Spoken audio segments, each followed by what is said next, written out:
So I noticed here on your campaign highlights, it says one of the things you say is that you want to represent, you at the city, you want to allow for accurate representation. Explain what you mean by that. So when I talk about representing my district, I'm responding to a lot of people in the district who are expressing concern about their voices being heard by the current council member. Right now, there's a lot more representation of developer interest than there are of the people who live in our district. That's a general feeling that I'm hearing from people in the district. You mentioned the developer's interest, and one of the issues that always comes up with anybody you talk to here in Austin is the affordability and how expensive it's gotten. What are your thoughts on how we solve that problem, or does it need to be solved? The affordability question is a very complex question, and there are multiple pieces to it. I'm a trained economist, and we have to understand that there's more than just supply and demand to this equation.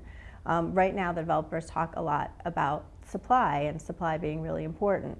Well, there's no scenario of supply and demand that's going to get the market to provide the housing we need for those people, for instance, who are low income and who are surviving on earning $25,000 a year. The market is just not going to provide those.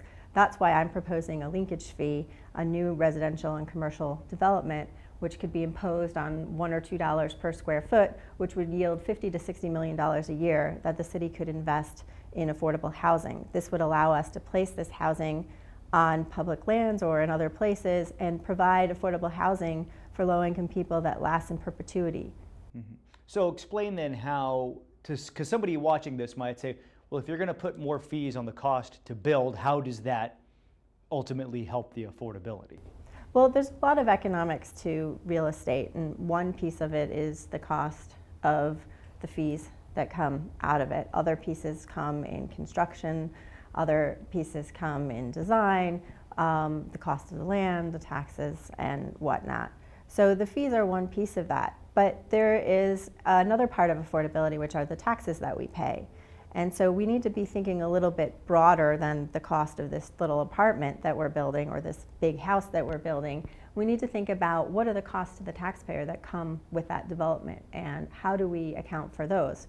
Because if the developer doesn't pay the taxes on the infrastructure, pay for the infrastructure, then if that infrastructure is going to happen, you and I, as the taxpayers who are not benefiting from that development, have to pay. And that's what's happening right now, is we are moving forward with developments, and in many cases they're not paying for the infrastructure. They're actually getting fee waivers for the infrastructure. And who pays for that? When we give a fee waiver, as they're proposing with the Grove, of $8 million on our utility fees, if the developer doesn't pay that, who pays that? We do. We end up subsidizing the development. It eventually shows up in the form of property tax or So higher rate utilities highs, or something like that. And then we can't put all of the fees on the developers, but we need to make them more accountable, and we need to think about what are the costs of these developments down the line. Otherwise, the city's going to go bankrupt after a long time. Is there an argument for, at least just given the crunch that we're in right now, to do something to get some stuff built quickly, and then we'll deal with the problems down the road? Is there a legitimate argument there, in your opinion? I think that we do need to be building more housing, yes. But we have developments around the city that have entitlements to build more housing. We have those at Miller, we have them at Crestview. There are places that have already entitlements to build thousands of more units, and those are not being built. Developers, as part of their economics, also don't want to saturate a market where they're making a lot of money. And we have to keep that in mind. The development decisions that we make have impacts on the quality of life of people who are here. We have to be careful as we think about the affordability problem, not to just be in such a rush to build that we eliminate affordable housing that is already in existence. There's a big risk that it becomes so much more profitable to replace some of our existing affordable housing that we kind of cut ourselves off at the knees. I want to talk a bit about traffic, because that's somewhat related to housing, and it's sort of the second big issue that people talk about in Austin. Where do you stand on the mobility bond that is coming up on this ballot here? Sure, well, I'm glad you asked that, because the mobility bond is a really important investment in our infrastructure and our future. I am for Proposition 1. We have $9.5 billion of identified infrastructure needs, And this mobility bond is in some sense a down payment. We should not be surprised that it's not going to cover all of the costs. It's not perfect, but it's a good next step. It allows us to leverage state and federal funds, which is how you fund transportation infrastructure. One of the reasons it's not perfect is that we have to raise funds via bond that has to pass a majority of the city, and that means you have to have a little bit of everything for people around the city so that you can get this to pass. One of the arguments opponents of it will bring up are the focus on bike lanes and sidewalks, things they say, look, that's not going to create more lanes for cars. It's not going to ease congestion. What do you say to someone who doesn't feel like this is kind of forcing people onto bikes and they don't think that's going to work? Well, I am proud to receive the endorsement of Bike Austin and Austin Sierra Club, both of which are standing with the mobility bond. I think that, a bikeable city depends on having those secure bike lanes. I have 2 young children, and it's very difficult to go biking on any of these streets, even if you want to, when you don't have a safe way to do that. And those bikers take cars off the road, and they provide a healthy alternative way to go.